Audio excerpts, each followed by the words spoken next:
Hello, my sunrays. I hope you're having a good day or night. This will be chapter 6 of It's a Small World by emphasis on ghostwriter.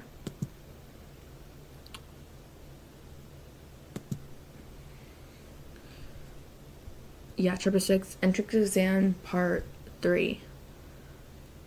I hope you enjoy. Izuku. Izuku felt a lot more calm than he expected he would. Once again in his seat in the less far crowded auditorium, listening to the idle chatter of the hero hopefuls, waiting to hear how the most important test they'd ever take would work.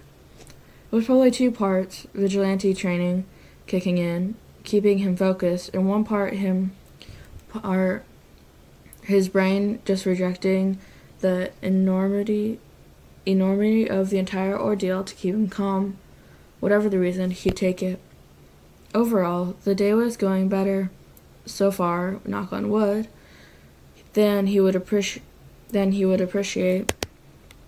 He'd had one terrifying moment of eye contact with his eraser dad, but he didn't think the man recognized it.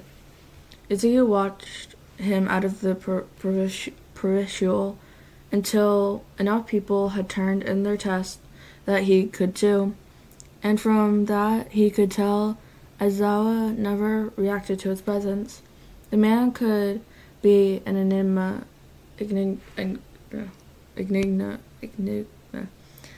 so, though he'd worry more about that later.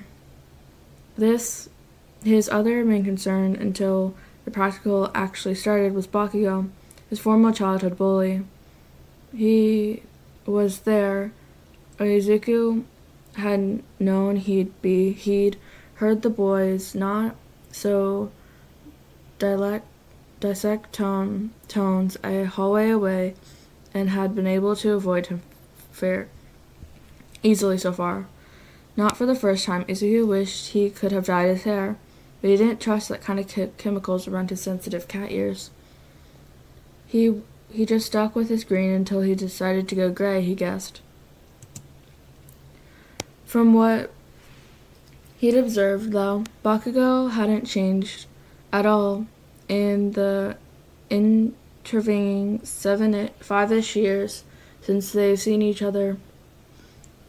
He just as arrogant and loud as ever, yelling about extras in his way. Kami, Izuku hoped they were assigned different testing sites. The weirdest part of today was watching President Mike in action, in person. He did feel bad for them when their call and response had been met with dead silence. It wasn't worth the attention he'd draw if he was the only person yelling back, though. Anyway, Izuku had thought he was familiar with President Mike. He'd been one of Izuku's favorite heroes since he was a kid. He'd nearly grown up on the Put Your Hands Up radio show, and followed the hero's career closely before he'd become a vigilante, and after. Somehow, though, he hadn't been prepared for how different the boisterous DJ felt from the eeriest and excitable, yet gentle and kind Zashi ghost has met. Izuku was struck by the absurd notion that President Mike felt like a stepfather in terms of familiarity. He didn't know what to do with that. He eventually shook his head to dismiss the notion. It was probably the unexpected disharmony talking anyway. But then he had missed the part of the instructions that President Mike was describing the different bots they'd be facing. Praying Aizawa would never know about the specific lapse in awareness, Izuku's mind kicked into gear as he analyzed the bots. Robots were better for him to deal with than the other school's entrance exam. Some of the schools had applicants fight each other. At least he didn't have to hold back against or worry about potentially causing actual damage to the machines like he did other kids. Based on the diagrams and what he'd learned studying what was publicly and not so publicly, since he'd actually gathered up the courage to try hacking into Nezu's system, he's pretty sure the principal was some sort of father figure to Aizawa, making him some sort of grandfather figure to Izuku. He'd be fine, probably. Available to power loader's work,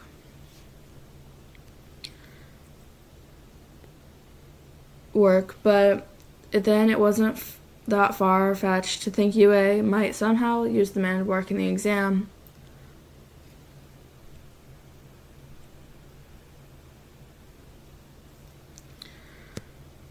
Plan A was finding and focusing on the off switch until Plan B, finding pieces of debris from the other fights suitable for attacking weak points of the robots. His next issue was that there was no way that this was all to the exam. First of all, this wasn't all there was to hero work, and second, there was no way any exam Nezu had personally handed in was ever going to be that straightforward. It just wasn't going to happen. Izuku just wasn't sure what the criteria was. He hadn't caught a whiff in his hacking, and none of the intricate materials mentioned anything. Rescuing other applicants in danger probably went without saying. First aid would also make sense, except for the fact that they weren't allowed to supplies like that. Just whatever experience class they preferred, and any support gear specifically for quirks like gloves for those with 5-point activation quirks. Maybe some sort of subsure speaking infiltration point system, but how would that work when the exam is only 10 minutes? Present mic, sir. A booming voice sounded from a few rows behind him, jerking Izuku from his thoughts. He turned around to see a tall, blue-haired robot kid making chopping motions with his arm. The testing booklet shows 4 types of robots, but you only covered 3. Surely the school such as UA wouldn't make such a mistake, and you...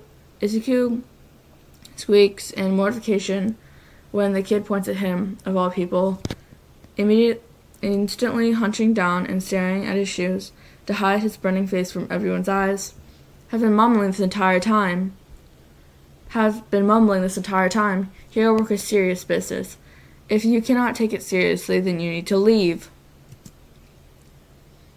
Okay, listener number 102. President Mike interrupted the boys' rant, drawing all eyes away from Izuku. Let's leave other applications alone. You dig? And there's been no mistake. I just haven't gotten to the last robot yet. This guy's worth 0 points. Really only released to be a distraction from other robots. Not really worth worrying your little heads about. Now, unless anyone has any other questions, your information packets have your assignments, testing site numbers, and the buses are waiting outside to take you there. They leave in 15 minutes, so be sure not to miss them. Come on everyone, let's go. The hero paused a beat, probably hoping, but ultimately failing, to gain support from the infamous rally cry, Plus Ultra. Izuku made it to the bus, and to his relief, Bakugo wasn't on it. To his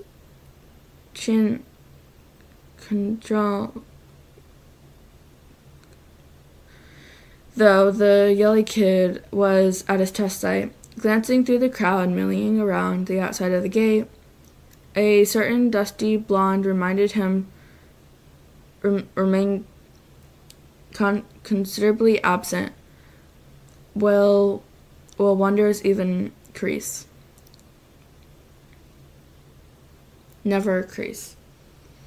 A different blonde jostled into him, stopping to give Izuku a shocked expression that seemed far too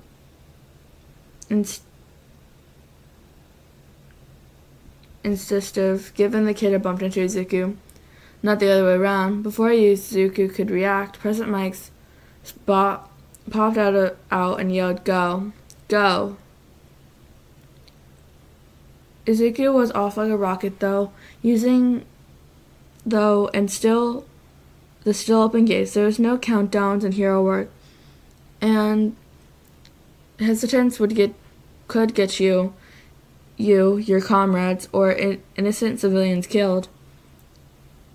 Distantly, he heard President Mike telling the other kids to do the same, but Izuku was already circling the first robot he could reach, a two-pointer. Sure enough, near the join between the shoulder and the neck on the right side lay a little power button. Faster than this model, darted and pressed it from behind. He was not expecting for the robot to explode in a small burst that was more light than heat, shocking him and a handful of other applicants that had caught up. It wasn't a power button, it was a self-destruct button. Well, damn.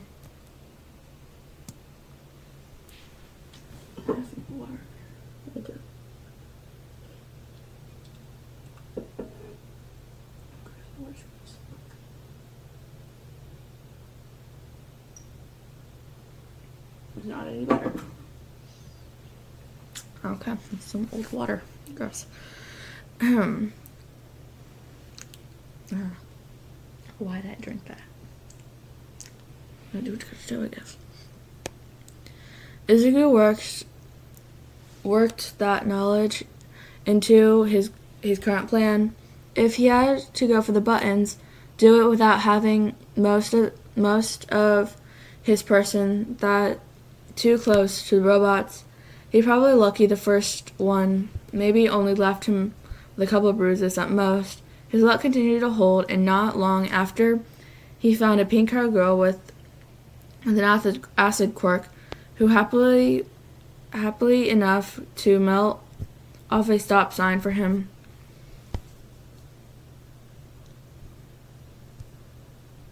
Going ham with it on a bunch of robots, either hurting their weak spots or the buttons, depending on the model, was almost as fun as patrolling spent needling a eraser.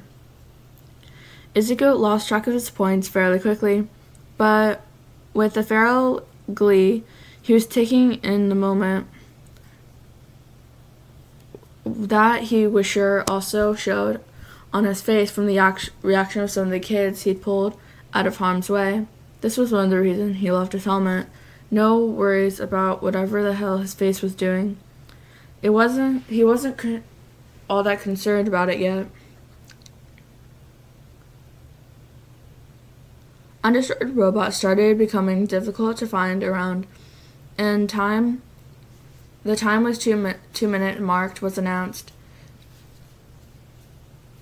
Considerably or not, around the same time the ground started to shake. Circumstantially or not, the zero-pointer had been released. Izuku pulled to a stop for a moment in expectation. Then he saw the behemoth, taller than some other buildings in the fake city, blocked it, rumbled down. A part of him wanted to name whoever came up with this idea.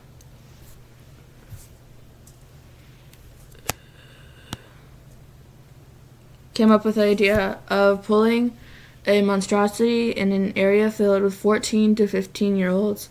He just wants to talk, he swears. He heard a cry of help rise above the din of everyone running in the opposite direction. He couldn't see where it was coming from, but he pushed off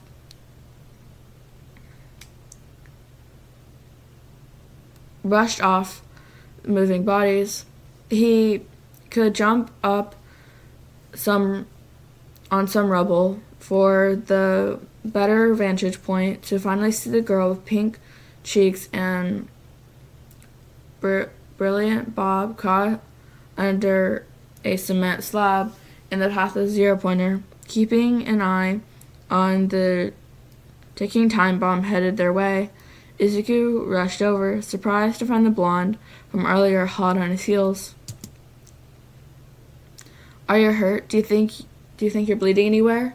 General injuries would be good to know. Pulling her out was getting out of the way of the robot would be the safest option, but there was no other way, but there was always the chance that she had an injury that was too dangerous for her to move, or that she was bleeding in a way that the slab was keeping pressure on and removing it without the proper qualifications. Intervention press could be dangerous. She didn't look like she was in too much pain, just vaguely green. But adrenaline was a powerful force that could hide a lot of pain. Just my ankle. I can't get the traction to push myself out, and I overuse my quirk, so I can't use it to move the slab. The answer hopefully meant some of the graphic injuries Izuku had been dreading. Broken spine, stabbed through the rear bar weren't in play. What's your quirk? The blonde asked, drawing her attention. Izuku checked on how much closer the zero-pointer ones was. If they didn't move the girl, they were running out of time to stop it. So far, it didn't seem to be stopping on its own. Zero gravity. I can make things float when I touch them with all 5 fingers. Fantastic, the blonde said. I can copy quirks. I'll copy yours and get this off you. He reached down to touch the girl's arm, not having any time to spare, as a knock-off iron giant bore down on them. It was only a couple of meters away at this point. I'll grab you and pull you to the side when he does, but we don't want the risk of him activating your quirk on you. So you can move to get a hold under her arms, ready to move the second the slab was gone.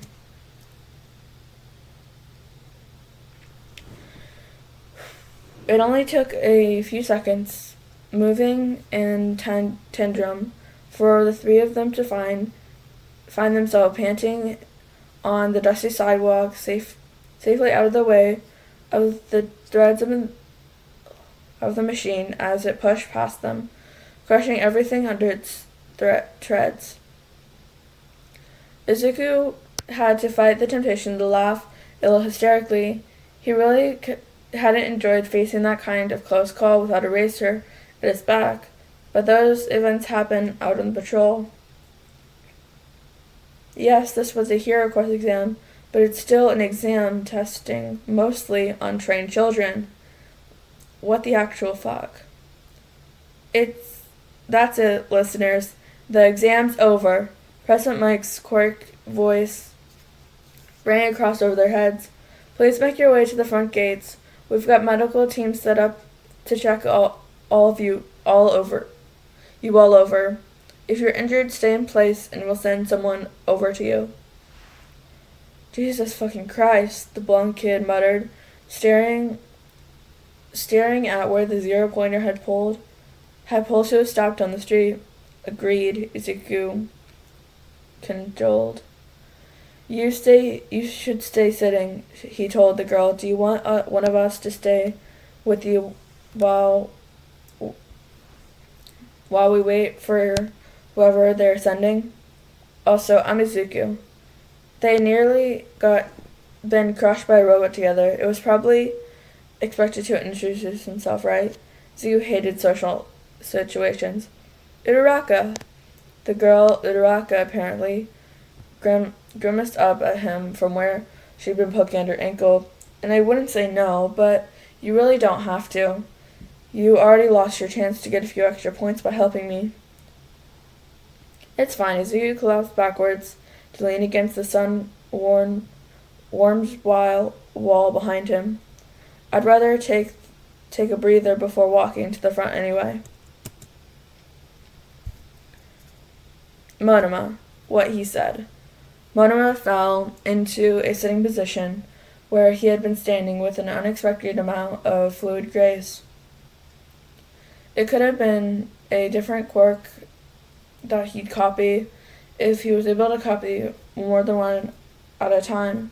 But it was more likely he'd taken some sort of dance lesson, probably for a while, if not years.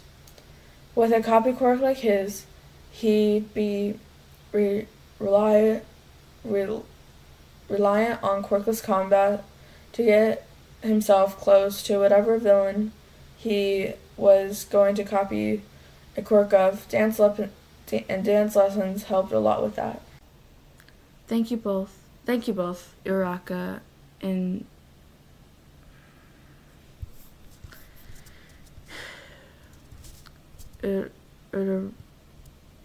Uraraka and pressed his thoughts, but his thoughts processed. I really thought that robot was going to crush me.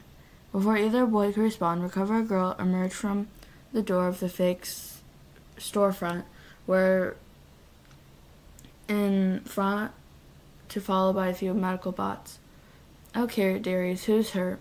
She kneeled next to Uraraka, who was visibly bracing an injury.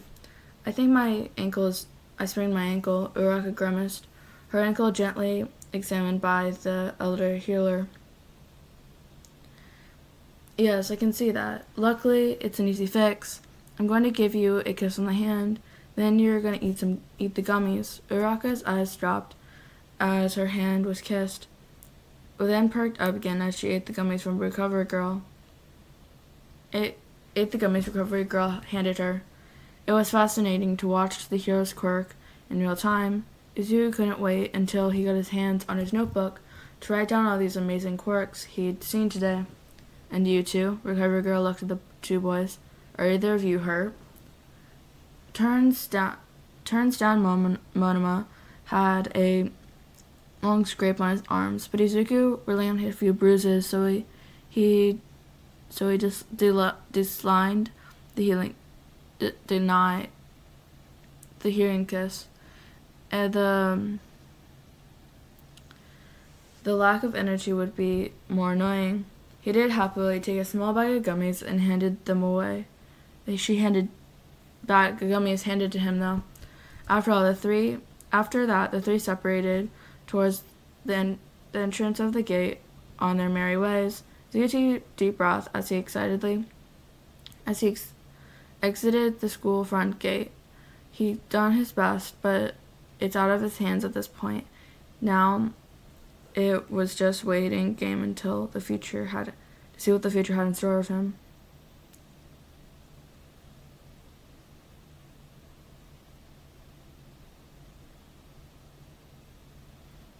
That was the end of chapter 6. I hope you enjoyed my sunrise. Yeah.